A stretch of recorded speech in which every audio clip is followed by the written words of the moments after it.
महात्मा Gandhi centennial Sindhu high school की इतिहास विषय की ऑनलाइन कक्षा में मैं अजहर पठान एक बार फिर से पाठ क्रमांक 3 केंद्रीय कार्यकारी मंडल ये पाठ लेकर आया हूँ।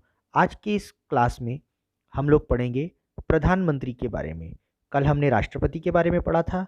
आज हम पढ़ेंगे कि किस तरह से प्रधानमंत्री और उनका मंत्रिमंडल कार्य करता है। कल हमने देखा था कि राष्ट्रपति जो होते हैं वो इस देश के संवैधानिक प्रमुख होते हैं, लेकिन उनके पास सिर्फ नाम मात्र की सत्ता होती है।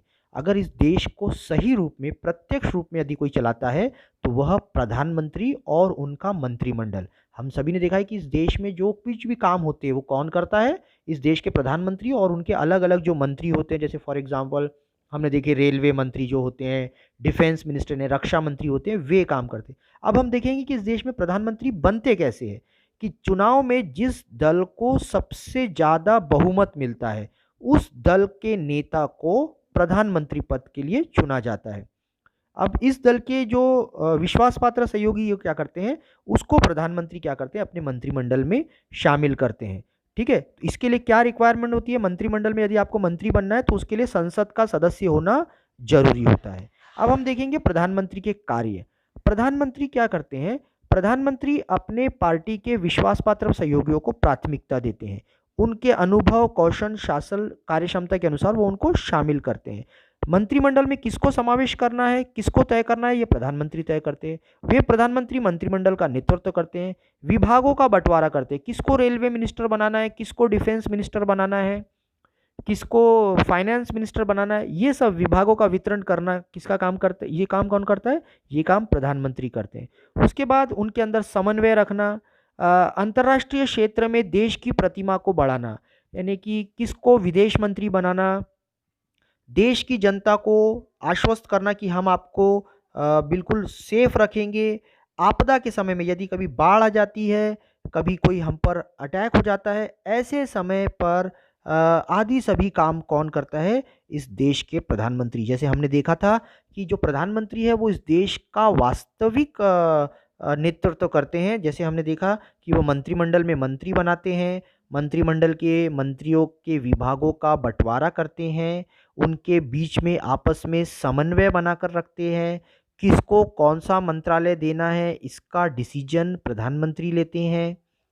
उसके बाद अंतर्राष्ट्रीय स्तर पर, यानी कि दूसरे दूसरे देशों में, जैसे हमने देखा कि आदरणीय नरेंद्र मोदी अलग अलग देशों में जाते हैं, वहाँ पर जाकर वैश्विक जनमत, मतलब कि दूसरे कंट्री के लोगों के संदर्भ में भारतीयों को जोड़ने का काम प्रधानमंत्री करते हैं। अब हम देखेंगे मंत्रिमंडल के कार्य, यानी कि प्रधानमंत्री के कार्य देखे। अब हम देखेंगे कि मंत्रिमंडल किस तरह से कार्य करता है। तो मंत्रिमंडल के पहले एक शब्द आपने सुना होगा, जंबो मंत्रिमंडल।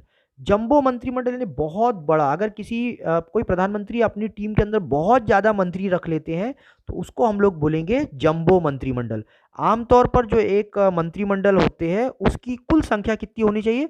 जितनी लोकसभा की सदस्य संख्या है उससे 15% से अधिक नहीं होगी।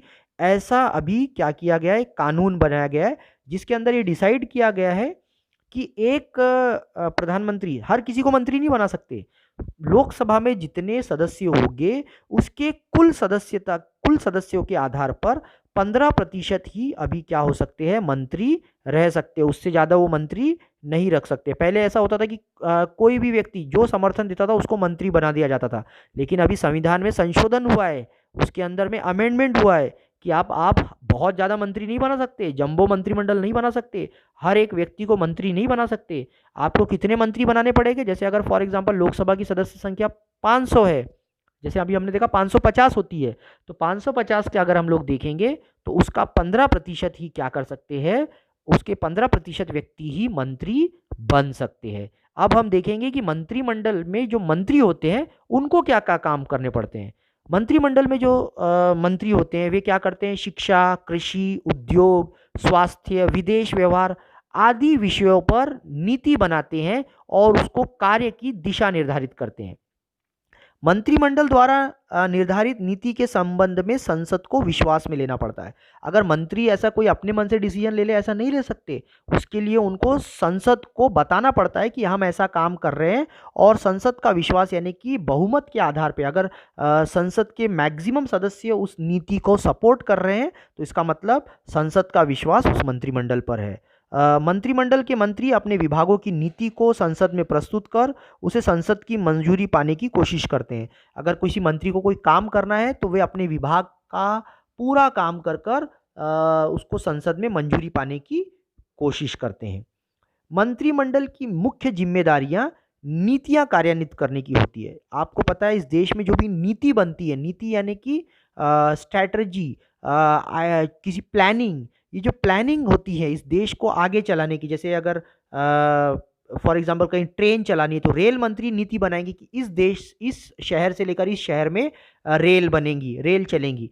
तो वो नीति को बनाने का काम मंत्री करते हैं। यानी हर विभाग का एक एक मंत्री बना हुआ होता है, और वो अपने उसकी उसकी मुख्य जिम्मेदारी होती है नीतियां बनाना, और संसद उस नीति को किस में परिवर्तित करती है? कानून में। तो इस तरीके से कल हमने राष्ट्रपति पढ़ा, आज हमने प्रधानमंत्री और मंत्रिमंडल के बारे में पढ़ा। कल हम इसके आगे का पढ़ेंगे।